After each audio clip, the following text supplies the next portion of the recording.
So you've got your helmet on, you've got your rock climbing shoes tied, and you're wearing your harness. You are ready to go. Before you get up on the rock and get going, I'm gonna take a minute to really talk to you about the fundamentals of rock climbing, and I'm gonna share some mental hacks that are really just gonna help you to get to the top faster and overcome challenges more. Hi, I'm Peter with SmartRockClimbing.com, training you to climb from the ground up.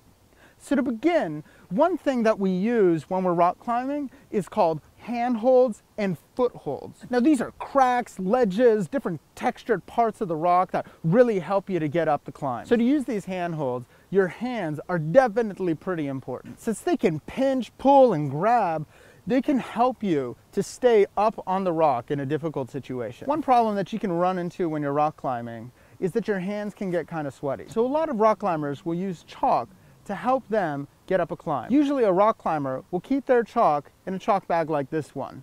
Sometimes they'll have loose chalk in the bag, and then other times they will have what's called a chalk ball. You'll also put a chalk ball into a chalk bag, and the reason why a lot of climbers will use chalk balls is because they can just grab it and get a bunch of chalk all at once. So we've taken some time to talk about hands when you're rock climbing. I don't think they're the #1 part of your body that's gonna get you up a climb. That's right, legs are a huge part of rock climbing. Your legs are some of the strongest parts of your body. So when you're climbing, if you don't want to get tired by pulling up, I really suggest that you use your legs while climbing. A key trick to learn when using your legs while climbing is to shift your weight from one leg to the other. This will help you so that you can put your weight on one leg while pulling the other leg up the rock. One phrase that I really use to keep me going is, if my legs are bent, I can push them further. So if there's a new climber that's kind of stuck but their legs are bent, I really encourage them to straighten out their legs so that they can explore more of the rock. Speaking of exploring the rock more, my next tip is pretty simple. Keep moving. Not frantically, not chaotically. I just really encourage you to keep moving. A lot of people will get stuck and then they'll stay in the same spot, convincing themselves that there's not a way to get out of it.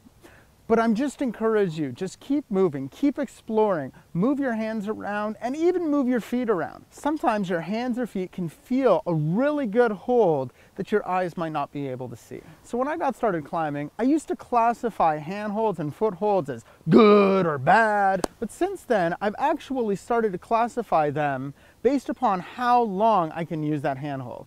So instead of looking at a rock and saying, this is a good handhold or this is a bad handhold, now I look at the rock and I'm like, okay, I can hold on to that for 5 seconds. I can hold on to, that handhold is like a 10-minute handhold. I can stay there for ages. Thinking of handholds this way has really helped me to explore new possibilities when it comes to the types of options I have when going up a rock. Kind of my last tip for you before finishing out this video is to really communicate with your belayer. And sometimes I'm going to be making a move while climbing that might make me feel uncomfortable, and so communicating with my belayer and asking them for extra tension in that moment can help me to press forward and to take greater risks. And so I just really encourage you to communicate with them and let them know how you're feeling, what's going on, if you need more slack or if you need more tension while you're climbing. So thanks for coming by and joining me for this week's video. So I come out with new videos each week, and so I encourage you to subscribe so that you can find out when the newest video comes out. You can also come by SmartRockClimbing.com and connect with me personally and check out other resources that we have at that site. If you like this video, give me a thumbs up, give us a comment below. I'd love to hear from you. Thanks so much for coming by. I look forward to seeing each and every one of you out on the rock. And if you see me on the rock, feel free to say hello personally.